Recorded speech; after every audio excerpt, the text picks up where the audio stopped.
Fala, meu amigo e minha amiga. Você já conhece o DPS? Você sabe como projetar um DPS? Então vem comigo nesse vídeo de hoje. O DPS é um dispositivo obrigatório e tem a função de proteger as instalações elétricas caso aconteça surtos elétricos, que podem ser causados por descargas atmosféricas, os famosos raios ou mesmo manobras na própria elétrica. Mas com o DPS na instalação, podemos nos livrar de um prejuízo enorme, principalmente para quem está instalando energia solar. Agora analisa aqui comigo. Já pensou cair um raio próximo à casa do seu cliente e queimar o inversor dele por causa de falta de proteção? Tá doido, meu amigo? Não é bom nem pensar no tamanho do prejuízo. Neste vídeo, vamos desvendar como é feito o dimensionamento deste dispositivo tão importante.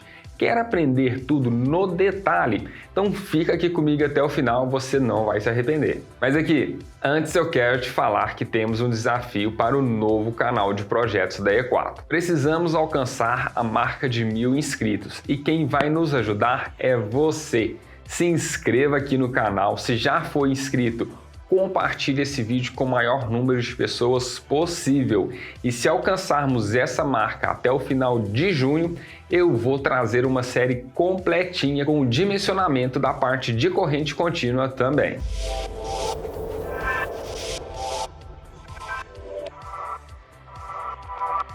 Fala, meus amigos, aqui é o Thiago, engenheiro eletricista da equipe E4.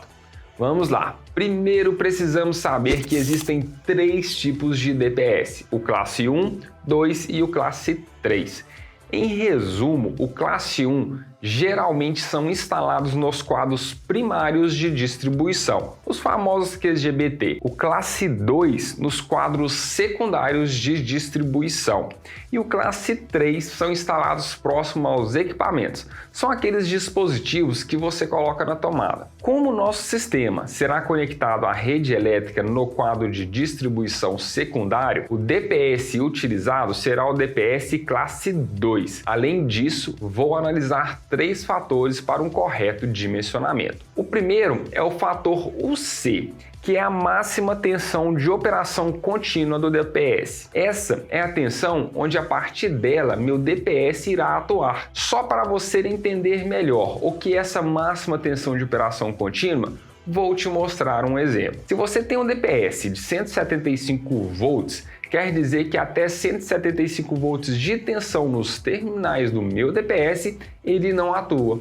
A partir de 175 volts, ele vai atuar. Sacou a ideia? É mais comum encontrar no mercado os modelos de DPS com o C igual a 175 volts, a 275 volts, 385 volts e 460 volts. Mas, Thiago, como eu vou fazer para escolher o modelo correto? O fator UC tem a ver com a tensão da rede e o tipo de aterramento da instalação? No nosso caso, estamos considerando uma rede bifásica de 127 e 220 volts, ou seja, 127 entre fase e neutro e 220 volts entre fase e fase. E o aterramento será o tipo TNS, que é um dos mais utilizados, principalmente em residências. Agora, é só consultar a tabela 49 da NBR 5410 que descobriremos o nosso valor mínimo de UC exigível para o DPS. Veja que quando o DPS está conectado entre fase e terra, o valor de UC deve ser 1,1 UO.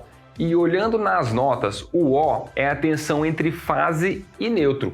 Então teremos o seguinte valor, 1,1 vezes 127 igual a 139,7 volts. Ou seja, para o nosso caso, o DPS com o C de 175 volts atenderá. Mas e se eu chegar na loja de materiais elétricos e tiver o DPS de 275 volts, por exemplo? Eu vou ter que esperar chegar o DPS de UC 175 volts para finalizar a minha instalação? É claro que não, você pode utilizar o DPS com o C de 275 volts para esse caso também, visto que a própria norma nos diz que o valor da tabela 49 é o valor mínimo de UC exigível. Porém, o contrário não é possível. Se você instalar um DPS de 175 volts em uma rede onde a tensão entre fase e neutro é 220, ele vai queimar na hora. Então, não faça isso. Já o segundo fator que vou analisar será o nível de proteção, o UP. Esse fator é a tensão refletida do DPS para os equipamentos no momento do surto elétrico.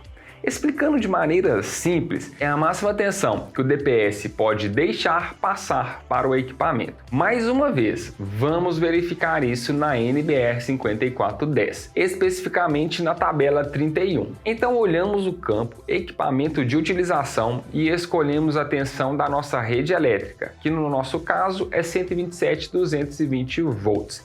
E observamos o valor de 1,5 kV, ou seja, 1.500 volts. O valor de UP não pode ser superior a isso. Portanto, mais um fator definido. Chegou a hora de verificar o nosso último fator, que é o kA. E nesse ponto, vamos analisar especificamente o valor de corrente máxima, o Imax. A corrente máxima de descarga está ligada com o local onde o sistema está instalado. Por exemplo, em áreas urbanas com muitos prédios e para-raios, é indicado utilizar valores de corrente máxima entre 8 e 20 kA. Já em áreas mais afastadas, com poucos prédios, entre 20 kA e 45 kA. Por fim, em áreas rurais é indicado valores superiores a 65 kA. Vou considerar que nossa instalação está em um bairro mais afastado, com poucos prédios, portanto vou selecionar o DPS com corrente máxima de 45 kA. Agora, basta ir em uma loja de materiais elétricos e encontrar o DPS com esses fatores. O C, 175 volts, o P, menor do que 1,5 kV e corrente máxima de 45 kA. Facinho, não é mesmo? E você, o que achou? Deixa a sua opinião aqui nos comentários. E depois disso tudo, que tal deixar aquele like pra gente e compartilhar esse conhecimento? Participe do nosso desafio para alcançarmos 1.000 inscritos até o final de junho. Nós estamos ajudando você. Agora é a sua vez de ajudar a galera aí também. Manda para todos que você conhece e que tem interesse na área de energia solar. E não esqueça de ativar o sininho das notificações também, pois assim você terá os nossos próximos conteúdos em primeiríssima mão. Um forte abraço e até o próximo vídeo.